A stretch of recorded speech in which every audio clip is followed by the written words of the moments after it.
James Sharman here alongside Craig Forrest. And Craig, I guess ever since Andrea Bocelli opened Euro in Rome and Italy took care of Turkey 3-0, the Azzurri have really been the team to watch at this championship. Brilliant performances, including today against England in the final. They earned this championship.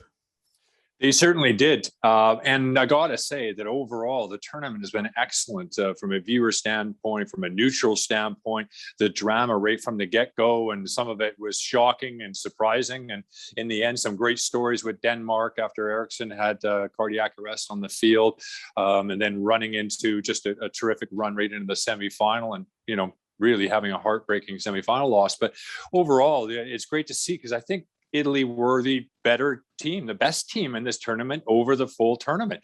They went through some tough times. They bounced back. They started off poorly today with that early goal from Shaw that was brilliantly taken.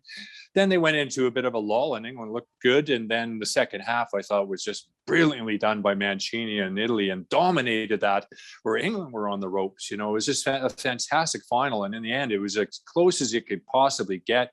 And it would having to be split by penalties, unfortunately. It really is the new Italy, the way they're playing football, and also the new England as well. But it seemed today perhaps the good fortune began to run out. So far in this tournament, whatever Gareth Southgate touched turned to goal. Today he brings on late in the game Sancho and Rashford, 4 penalties specifically, and they both miss. And then the the teenager Saka, misses the last one. A cruel way to lose, and that's now 2 out of 9 shootout wins for England in a major championship. That's tough. It's a horrible way to lose, Craig. At the same time, England should be feeling very good about their future. Absolutely, they should. There's some surprising. People are going to dissect this. Of course, this is what countries do that lose in situations like this. And you look at those 3 youngsters that are taking the last 3 penalties and the pressure they're under. Yes, they're coming off the bench, a couple of them. They're fresh. I get that. I think that Southgate put a lot on them. He has a lot of belief in his team, and unfortunately, it didn't work out. But like I said, it's going to be under the microscope, like all tournaments are. And overall, they got to be pretty pleased. They broke some hoodoos for sure, getting to the final, and I think they have a bright future in front of them with this star-studded side. That both Italy and England. I'm looking forward to seeing them in the World Cup. Yeah, don't forget the World Cup is in December next year. Right? It's one of those, the only one of its type, a strange tournament in the Middle East. And like you said, these are 2 teams that you think are going to meet again in very big games in the near and distant future. So much youth coming through both sides.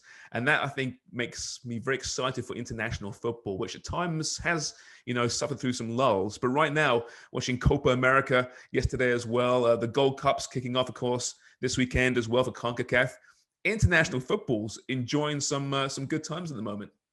I agree. And I was down on international football. I have to be honest with you. It got really, really defensive and cagey and not particularly brilliant to watch. And that goes right to the World Cups. And I've just seen the game develop in the right way, in a way that I've really enjoyed watching the game develop with some of the rule changes that have been really worked well for managers. And I think it's a benefit to the actual spectator and watching the game. So good on them as well. And I look forward to future tournaments being at the same level too. And managers that are able to, still defend well, but still be creative enough to go forward and score goals. And I think we saw that with Italy, that they've proven basically over the history of time that they've won in every possible way you can possibly imagine. And they do it really well. And they have a great belief in themselves. And I look forward to seeing this squad as well as Mancini keeps continuing on with this unbeaten run that I believe sits at 34.